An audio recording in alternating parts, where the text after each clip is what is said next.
Antonello, prazer ter você aqui conosco no estúdio da TV Panificação Brasileira para falar sobre padaria da sua época, né? A padaria lá que você viveu e um pouco dessa trajetória. Você que é tão ligado aí ao setor de panificação, ao setor de padaria. Hoje você já está passando os 15 anos de idade, né, Antonello? Sim.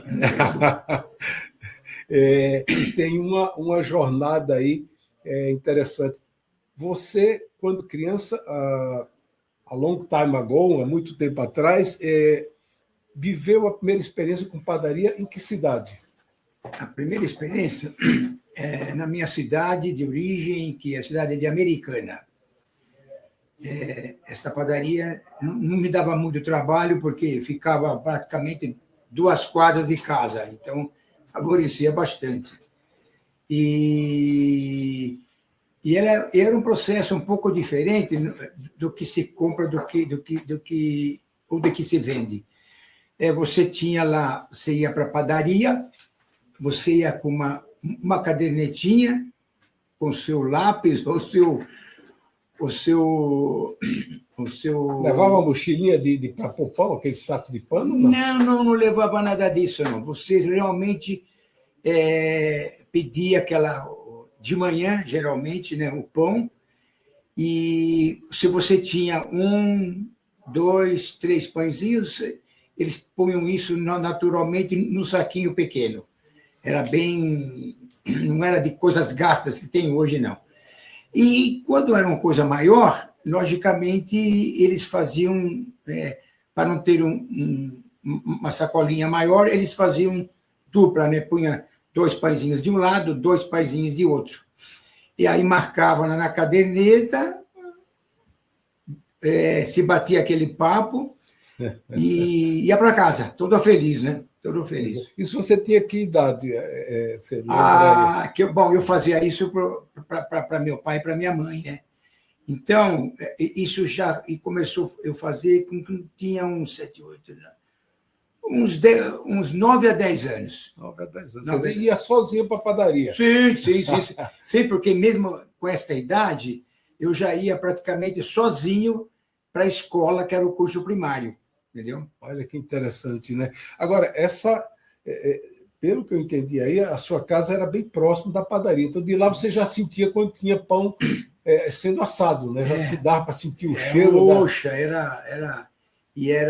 além disso, você tinha um relacionamento assim, de amizade com os proprietários, com os padeiros, porque geralmente era pessoal tudo do bairro, próximo, que iam trabalhar nesse sentido, né? Não vinham de longe. Então, facilitava bastante também para o padeiro, para o proprietário também. Nós estamos falando aí mais ou menos da década de...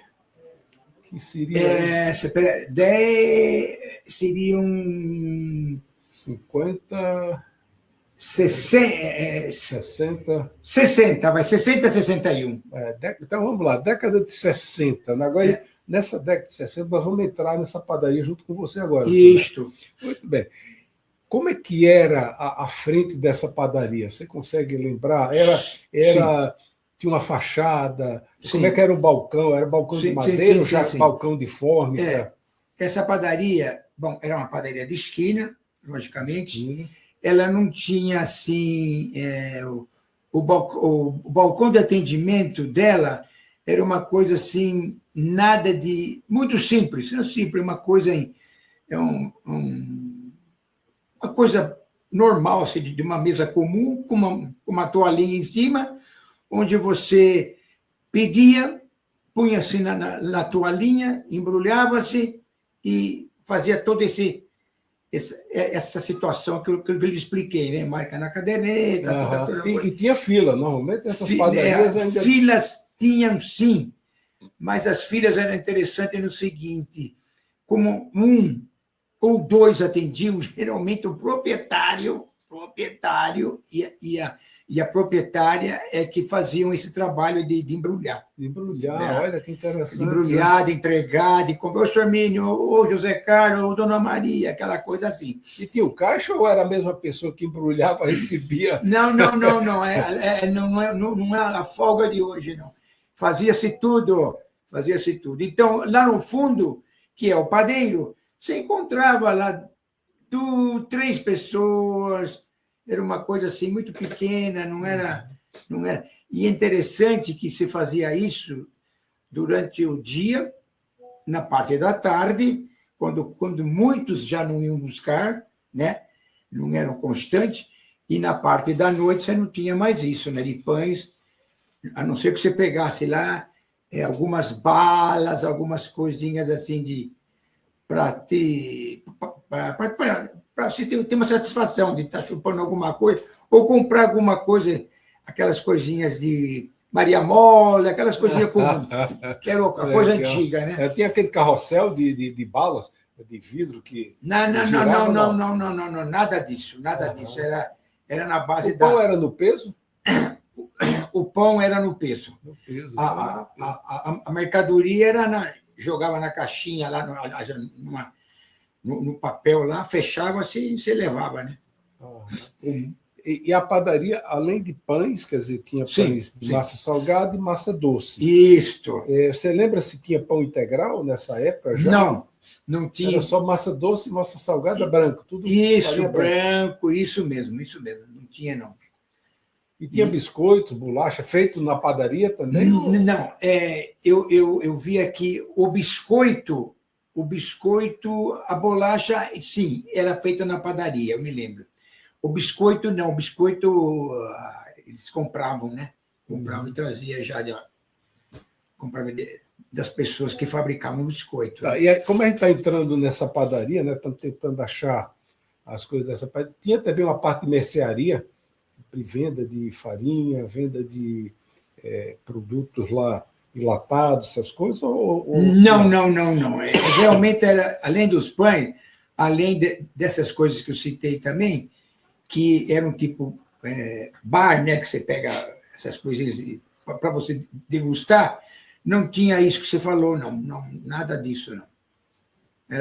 Era assim, por isso que talvez se confiava, né, porque era pouca coisa que você comprava, marcava, então ele sabia mais ou menos se a pessoa ia pagar ou não, porque se chegasse um volumoso lá para pegar, dava problema.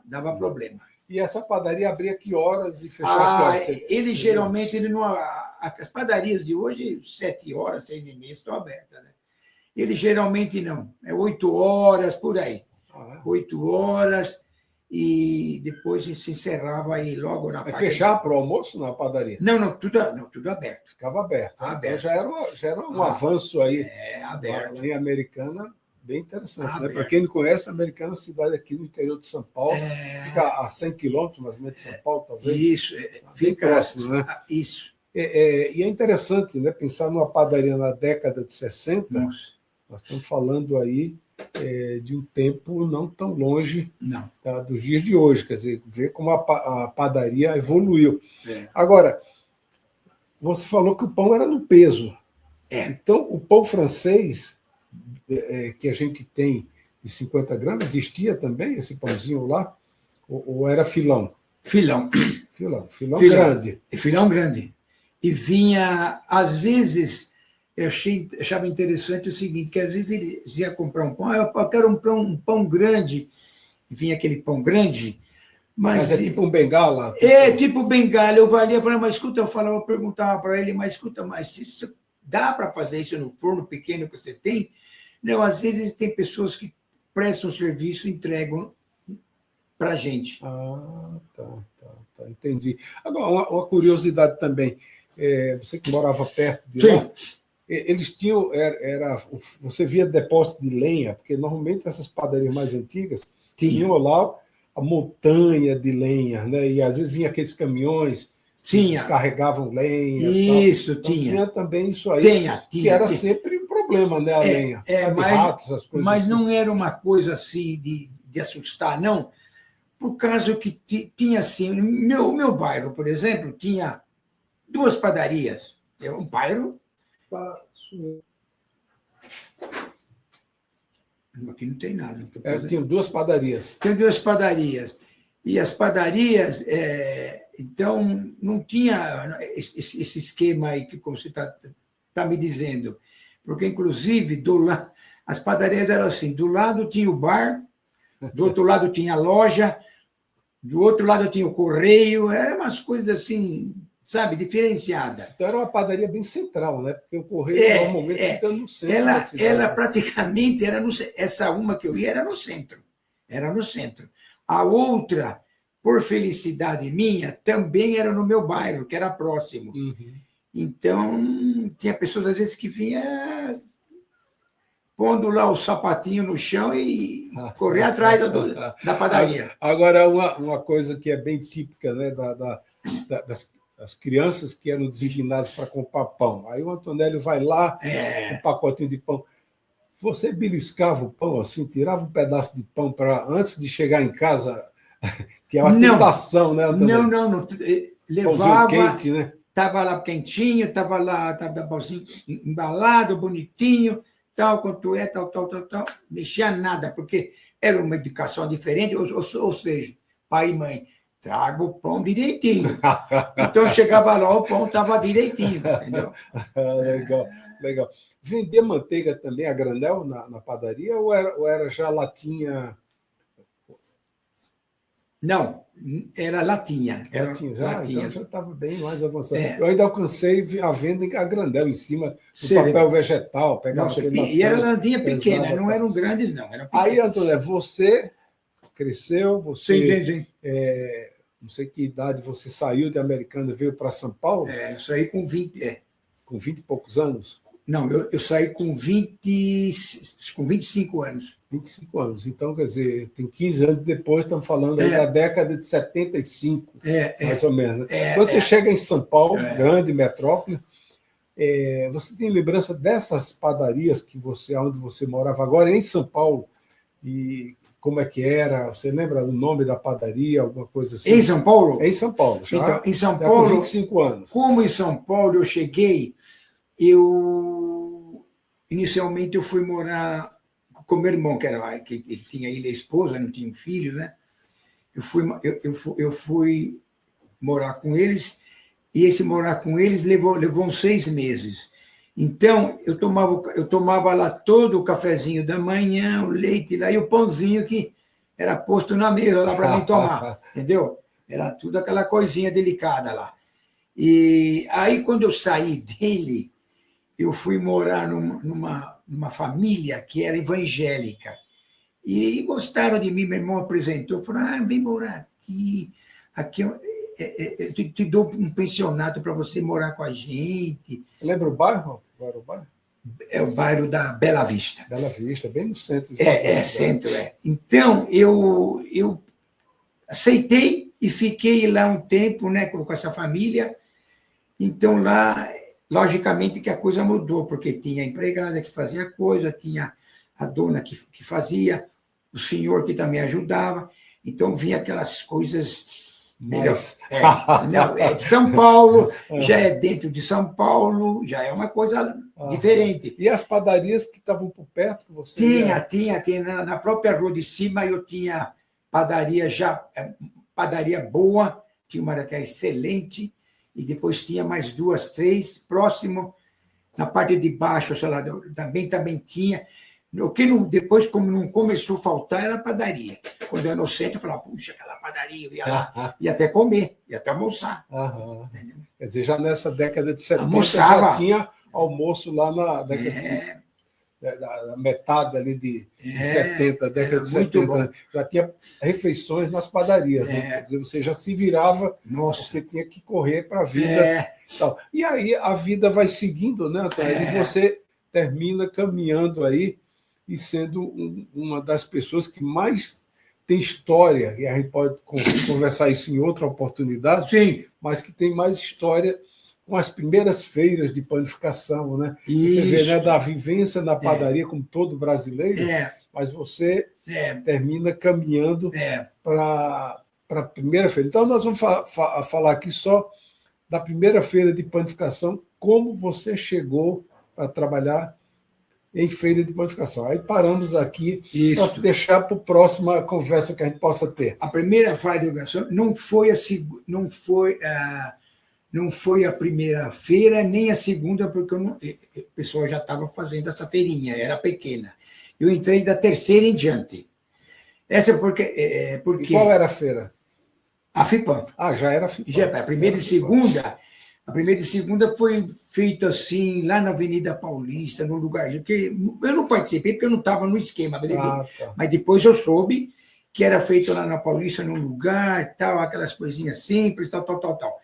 Aí eu comecei na terceira, é isso mesmo, que foi uma pessoa da área de publicidade de uma agência que me conhecia, falar, puxa vida, você está pegando isso daqui, quer trabalhar em publicidade, mas você não quer trabalhar, vender coisa de feira, aquela coisa, tem uma pessoa para te apresentar. Aí ele apresentou o Júlio Andrade, que hoje é falecido, e aí comecei. Já tinha lá poucas pessoas, praticamente, e comecei assim, sabendo, puxa vida, o que eu vou fazer? Né? Aí eu recebi informações lá dentro, foram me dando apoio, e eu fui começando, porque é uma época que tinha o forte, era a Biepan com todas as máquinas e equipamentos, era o forte. Já existia a Biepan como entidade. Como a Biepan já existia, e que eu chegava até visitá-los. E depois tem as empresas de porte, tinha lá empresa de tudo, era chamada Santista na época, né? Emulsinte, só essas Pepsi-Cola, Coca-Cola, era empresa de porte mesmo que tinha, viu? E então eu comecei a aprender, ficando assim curioso, vendo, assistindo. Bom, nessa brincadeira, é a terceira, quarta, quinta, sexta. Não sei se eu cheguei a fazer a sexta, aí eu saí, não, foi uma... Acabei saindo porque houve um atrito lá comigo, aquela coisa, eu não aceitei, acabei saindo. E aí o que eu fiz? Eu fui trabalhar com meu irmão tem uma agência de publicidade, fui trabalhar e falei, Wilson, talvez eu fique aqui, não sei o que eu vou fazer. E nessa brincadeira eu fiquei 2, 3 anos com meu irmão, desenvolvendo todo o trabalho lá com ele, na área de atendimento, de mídia. Aí eu saí, e aí um cara me falou assim, olha, eu vou fazer a feira, e o vice-presidente da companhia, né, lá das padarias, falou de você, que você teve uma experiência. Você já estava conhecido. Mas agora sim, Antonello, vamos deixar esse capítulo das feiras para a nossa próxima conversa, porque nós focamos aqui já nas padarias, já batemos aquele papo legal ali de padaria da década de 60 e tal. E é bem interessante isso, né? Porque eu acho que a gente vai resgatando realidades de padarias pelo Brasil. A gente vai vendo de que a evolução se dava de formas diferentes, né? Uma coisa era a padaria lá em Americana, outra coisa era em São Paulo, outra coisa era no Nordeste, outra coisa era no Sul. Então, as padarias sempre seguiram sistemas de crescimento diferentes. Claro que com o advento aí das feiras, mais viagens, os fornecedores investindo mais, as padarias começaram a ser quase que iguais em todo o país. Mas a realidade do mercado é outra. Então, Antonello, vamos ficar por aqui. É só um complemento rápido. Claro. Eu me esqueci que nesse caminho de tudo, que depois ia ter outros que eu ia trabalhar com padarias, eu trabalhei em 3 congressos. Então, eu fui nos congressos, eu comandei os congressos, representei aqui o pessoal da FIPAM. Então, foi maravilhoso. Que bom. Temos muitos assuntos aí, porque nesses congressos, nessas feiras, sempre tem assuntos interessantes, empresas que já não existem mais no mercado, palestrantes que muitas vezes até propagaram coisas que não aconteceram e outros que aconteceram só em épocas diferentes. Antonello, muito obrigado. Ótimo. É um prazer estar com você aqui. Ótimo. E a gente deixa aí essas memórias, né, essas informações históricas aí, e é muito bom a gente estar junto. Obrigado, hein? Ok.